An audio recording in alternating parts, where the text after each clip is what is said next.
香港的上海街位於油麻地至旺角一帶，以販售廚具、煮食及餐飲用品聞名。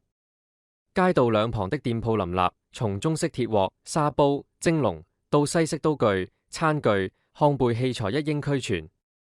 由於種類齊全、價格多樣化，這裏又被俗稱為廚具街，是香港採購廚房用品的熱門地點。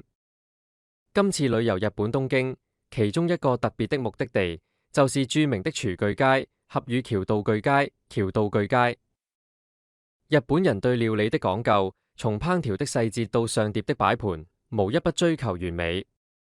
我深信，在廚具的設計與功用上，他們亦必然下過無數心思。正如《論語》所說：工欲善其事，必先利其器。這次特意慕名而來，就是希望親眼看看這些精緻又專業的廚具，探索一些新鮮事物。合宇橋道具街不僅吸引專業的日本廚師，連家庭主婦和料理愛好者也會專程造訪。我是有準備而來的。出發前早已在 YouTube 上做足功課，透過不同 YouTuber 的介紹，將合宇橋道具街的重要店鋪一一標記下來。例如專為拉麵店提供的拉麵碗的老字號、蛋包飯和親子井的模具、炸鍋的專門店，早已在我的必到清單之中。這次旅程不單是隨意逛街，而是帶着明確目標去尋寶。想到能親身踏入那些在營 YouTube 上早已熟悉的店鋪，一直非常期待。先到老字號的碗碟鋪，在店內走了一個圈，已經找到我心儀的東西，就是我手裏拿着那些拉麵碗，實在愛不釋手。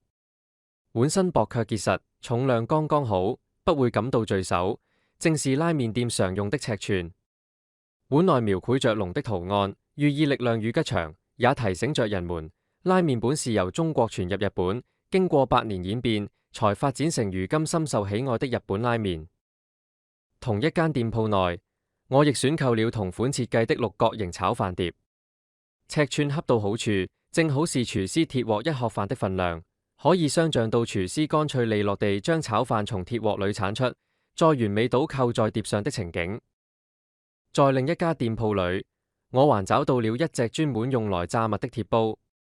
店員特別介紹，它的內熱度可高達158度，非常適合用來炸豬扒或天婦羅。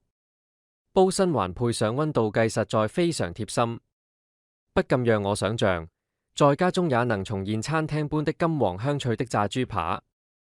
今天走進這條街，就像踏入一個料理的寶庫，每一步都帶來驚喜。能親身在這裏尋找烹調靈感，發現不一樣的工具與設計，本身就是一種樂趣。這趟旅程實在有太多意外的收穫。